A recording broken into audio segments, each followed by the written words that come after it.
And now we'll be taking a look at snapping in Blender. Snapping can be really helpful in a lot of different situations, and snapping can be accessed with this third button on our header. And now this works a little different than these two other options because it has a toggle that can be toggled on and off. So you can left click to toggle snapping on and turn it off. You can also use a keyboard shortcut Shift Tab to toggle it on and Shift Tab again to toggle it off. Or you can also hold down Control key while you're moving your object, scaling or rotating to temporarily sort of turn on snapping.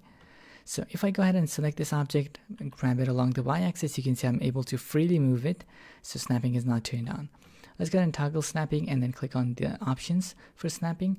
And first we have snap width. We're going to come back to this in a second. Next we have snap to.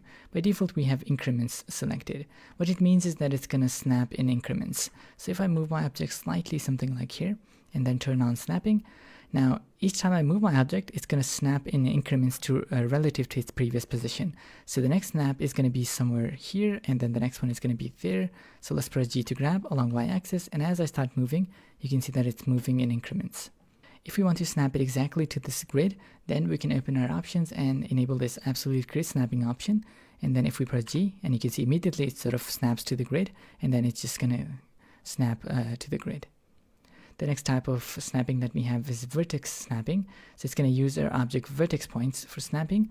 Let's go ahead and create a copy of this object by pressing Shift D and move it there. So now what's going to happen is that if we open our options, it's going to snap between vertex points, and now the snap with function is going to work. So it's going to find the closest vertex point.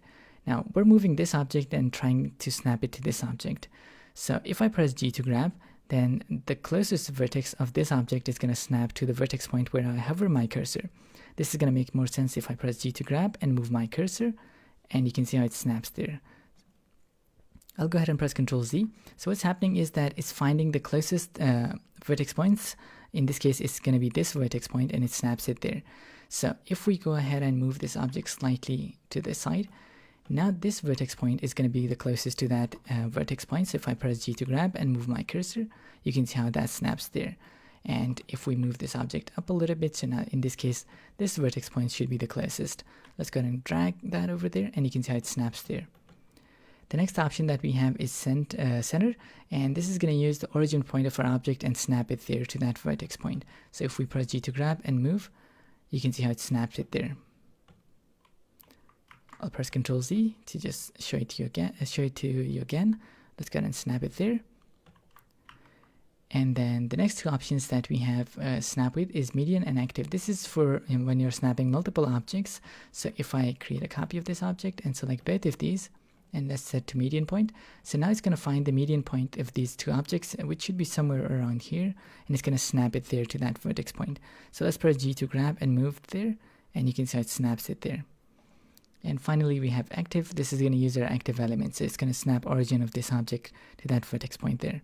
So let's go ahead and move it, and just like that. And if I move my last active selection there, then snap, you can see how it snaps it there. So that's how these snap with options work. So let's go ahead and set it to center so that the origin point of our object snaps there. Let's go through some of these other options. So the next snapping type is edge. This is going to snap our object to the edges on the next object. So let's press G to grab and move it there. And you can see how it snaps the center or origin of our object to that edge over there.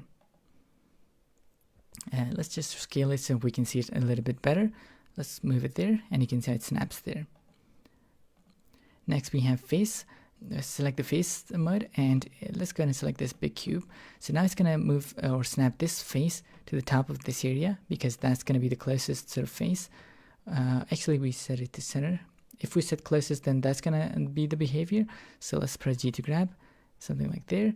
And if we set center, then it's going to snap the origin point of that object to the top face, like that. Now, when using any of these snapping modes, now starting with Blender version 4.0, we have a new option. So, for example, if I go to vertex point snapping, and if I press G to grab, I can press B, and that's going to let me pick up my snapping. It's called snapping base, so you can pick up whichever edge you want to snap there. So if I select that edge point there, then I can snap my object, and you can see it snaps there. And one more thing that's new with Blender version 4.0 is that if you press G to grab, so as you can see that I'm between this sort of movement action, and if I want to rotate my view, now this wasn't possible prior to Blender version 4.0, but starting with Blender version 4.0, you can hold on Alt and that middle mouse button and you can orbit or change your camera angle. And then you can sort of continue that movement. Now this is helpful in cases where, for example, if I press G to grab and then I press B button to pick up the snapping point, and let's say that I want to pick the snapping point on the other side of this object. Now before the Blender 4.0, we would cancel out of this action and then redo it by rotating our camera. But now we can just hold on Alt and middle mouse button, rotate the view, pick up this point, and then we can sort of snap it wherever we want. So that's going to make it like really easy and convenient. The next type of snapping that we have is volume. It's going to sort of find volume of your object and place your objects there. So it's helpful for placing one object between or sort of inside another object. And then we have edge center. So this is going to snap object to edge center. So if we make it a bit smaller like that, press G to grab and move, you can see that it's going to place it exactly in the center of this object's edge, like that. And then we have edge perpendicular. Now what this going to do is that it's going to snap in perpendicular directions. So in this case, it's going to be like these 4 directions. So if I press G to grab, you can see how it snaps there. But if I move it diagonally, then it's not going to like snap in this area because it's only going to snap in perpendicular direction. And then finally, we have face project and face nearest. These are a little bit advanced because these are more helpful when we're editing parts of our objects and we have multiple elements. So it's like good for when you have really complex shapes that you want to sort of wrap around objects in those kinds of situations. It would be helpful. Just to quickly sort of demonstrate it a little bit, I'm going to go ahead and create this UV sphere and tap into edit mode. Now you don't have to follow this along. This is just to demonstrate this function. So I'll go ahead and set this to face nearest, and for now I'm going to turn off snapping. So now if I start extending this object towards the top z-axis, you can see that it's not snapping, and I have to like manually scale it down and then again repeat the same process. So you can see that it becomes really annoying. So in that sort of situations, I can turn on face nearest, and now what's going to happen is that as soon as I start extending this object and press Z, you can see it's going to sort of automatically snap there to my object. So I can just keep extending very easily and quickly. It's going to automatically snap all the individual vertex points, all of these vertex points to the nearest point on the other object. And finally, we have this align, rotation to target, and backface culling options. So let's go over those. So what happens is that if we have like this sphere is going to be a really good example, and let's go ahead and add a few cone objects and move it up like that. I have to turn off snapping and then move it up like that, and let's just scale it down slightly. Now if we select our face selection mode here and then we start snapping this, you can see that even though it sort of snaps to that object, but it's not rotating or aligning to that spherical shape.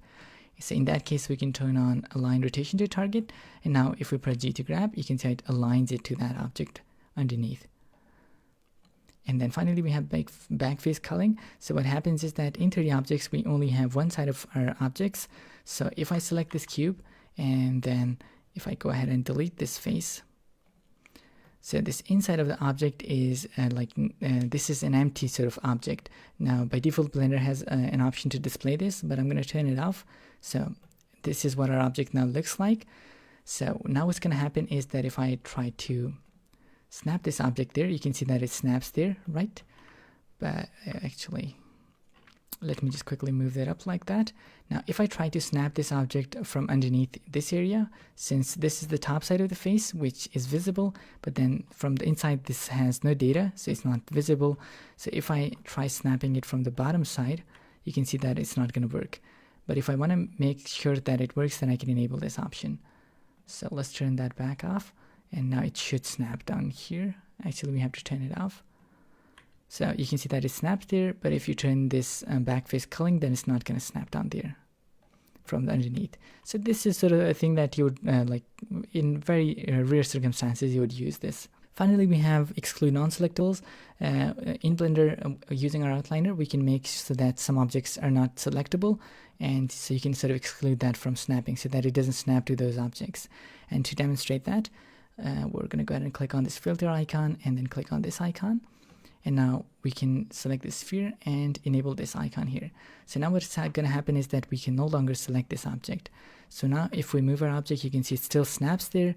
So if we go ahead and enable this option, now it's not going to snap there anymore. So we're sort of excluding non-selectable objects. Finally, it's affecting our movement. So as we're moving our object, the snapping is affecting our movement. But if you want to also make it affect your rotation and scale, then you can enable those. So by default, you can see if I rotate, it's not affecting it, but movement is affected by the snapping. So we can go ahead and turn on snapping for rotation and scale. Now if I rotate, you can see how it snaps there. So if I rotate along z-axis, and same thing with scaling. Just a quick rundown. Snap with allows you to select the part of the object that you want to snap to the other object. Then snap to is going to be which element of the next object that you're trying to snap to is going to use for snapping. Snap individual elements is a bit advanced topic for now, but it lets you snap multiple parts of your object to other objects. And then we've already seen how some of these options work here. And then finally, effect is going to let you change whether you want to snapping to affect movement, rotation, or scale. So, or you can enable all three of these.